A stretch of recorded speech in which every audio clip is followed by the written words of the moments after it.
Millions around the globe, and maybe even some beyond, are celebrating World UFO Day by looking to the skies, hunting for anything out of the ordinary.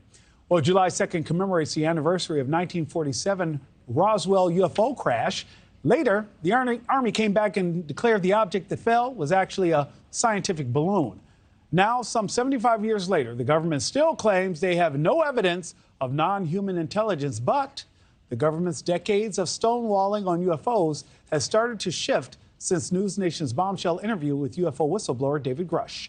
Joining me now is Dr. Paul Thigpen, author of Extraterrestrial Intelligence and the Catholic Faith, joining us this morning. Good morning, sir. Good morning, Tim. Thank you for having me. Absolutely. Dr. Thigpen, I do want to ask you this. How has the UFO conversation changed over, say, the last year, particularly since David Grush and his testimony before Congress? There's so much we could talk about, but overall, I'll have some starters. First, I think more attention in the press, and that effort to cover the topic, of course, has been led by NewsNation, and we're very grateful for that. Ross Coulthart's new NewsNation podcast, of course, is a reality check as part of that.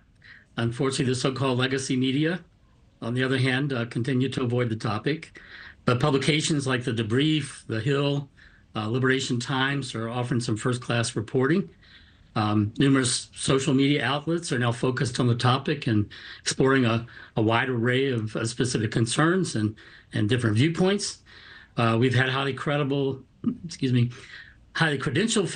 figures come forward into the public UAP conversation, like Colonel Carl Nell, retired Rear Admiral Tim Gallaudet, who've been offering some startling statements about our engagement with this reality. Folks like Askapol with journalist Matt Laszlo is keeping tabs on Congress. They definitely need tabs. Speaking of Congress, I guess the great disappointment of the year was that the UAP Disclosure Act amendment proposed by Senators Schumer and Rounds for the 2024 National Defense Authorization Act was passed by the Senate, but then was drastically pared down and compromised by members of the House.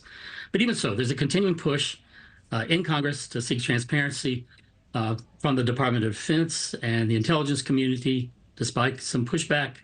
The UAP caucus there, other members of Congress in both houses from both political parties are taking the lead with plans to push for new legislation this year, greater whistleblower protections, talk about more hearings. And Dr. Thigpen, in your book, you've even suggested that aliens and angels are one and the same. Talk to me about your own maybe foundation in faith and how you came up with that conclusion. Actually, what I say is that some of the sightings and encounters we had could be angelic or even demonic fallen angels. But really, the main point of the book is that I think that would only be a portion of them. The kind of evidence that's accumulating these days in these encounters suggests something that would be different from angels or fallen angels, demons. So I'm a part of an effort these days, another one of the new developments, to encourage scholars in all kinds of fields, including religious studies, to begin looking more closely at the UAP studies field and to look at it in light of their own religious traditions. That's what I've tried to do with my book from the Catholic tradition, but I'm encouraging folks from other religious traditions to do the same. Dr. Thigpen, you and I can agree that people are definitely much more interested now than they had been in the past, and I think that the growing attention can only help to bring light to the situation. After all, wasn't it Ezekiel who looked up into the sky and saw a wheel? So maybe he too saw some type of UFO or object there. Dr. Thigpen, thank you.